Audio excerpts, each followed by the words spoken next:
Bonjour tout le monde. Alors, un petit module aujourd'hui pour parler d'un petit sujet de dessin. Alors, on va démarrer. Oui, donc un petit module de dessin sur le mouvement. On va faire courir. Alors, le sujet, ça va être comment on fait courir un personnage. Eh bien, il y a plusieurs façons. La petite astuce est pas très, en fait, c'est pas très compliqué.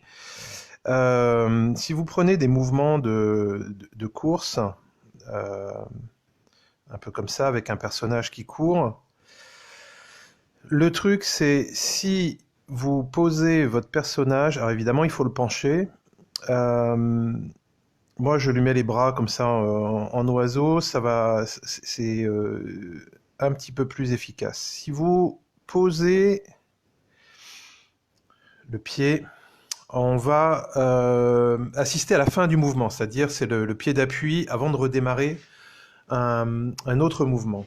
À l'inverse, si vous démarrez la course comme ça, donc là on peut avoir un démarrage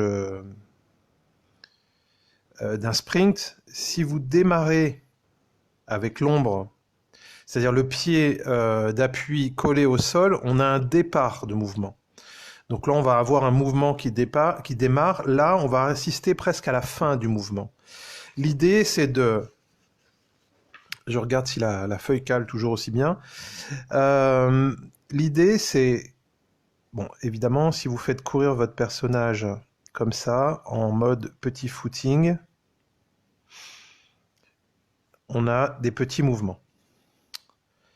On va reprendre le mouvement d'une course efficace. Alors évidemment, on peut garder les bras comme on les avait mis tout à l'heure, mais peu importe. L'idée, c'est que si on a les deux pieds en suspension,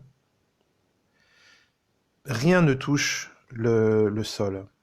Donc, avec cette image, elle en vaut 3. C'est-à-dire que dans cette image-là, quand le personnage court en étant en suspension, vous avez à la fois le point d'appui et le point d'atterrissage avant de redémarrer le mouvement. Ce qui fait que cette image-là est beaucoup plus efficace parce qu'elle en vaut en fait 3. C'est-à-dire que celle-là contient la première et la deuxième, on imagine bien. C'est le principe de l'ellipse. Mais sur une image simple, vous avez ce mouvement décomposé avec les trois autres. Et toute petite astuce qui ne marche pas si vous faites du dessin réaliste, mais qui marche quand même si vous allongez. Votre personnage court tout simplement plus vite. Hop. On peut faire exactement la même chose.